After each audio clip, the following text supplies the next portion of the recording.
বিসমিল্লাহির রহমানির রহিম। অনার্স চতুর্থ বর্ষের গণিত বিভাগের টেনসর অ্যানালাইসিসের বক্রতার টেনসরের যে সূত্রটি আছে সেটা কিভাবে সহজে আমরা মনে রাখতে পারি সেটি দেখাবো আজকে।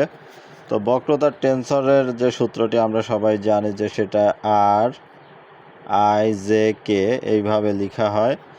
তো আমরা প্রথমে কে এর সাপেক্ষে অন্তরীকরণ করব। ডেল এক্স টু দি পাওয়ার কে লিখলাম।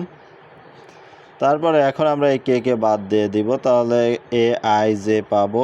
এ আই জে এখানে মাইনাস হবে, আগে অবশ্যই মাইনাস হবে যখন কে এর সাপেক্ষে আমরা অন্তরীকরণ করব, অবশ্যই সামনে মাইনাস হবে, তারপরে আসবে প্লাস। তাহলে এবার আমরা জে এর সাপেক্ষে অন্তরীকরণ করব।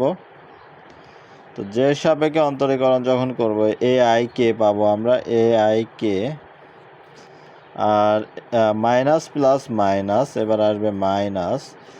তো এখানে এ আই জে এর জায়গায় শুধু এর জায়গায় বি বসাবো আর আই জে যা তাই থাকবে।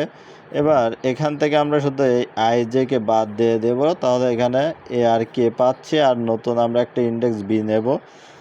তারপরে আবার প্লাস, এখানে বি এ আইকে লিখছিলাম, এবার বি আইকে লিখবো শুধু এর জায়গায় বি, আর এখানে আইকে আমরা বাদ দিয়ে দেব, তাহলে এ জে পাবো আর নতুন একটি ইন্ডেক্স বি পাবো।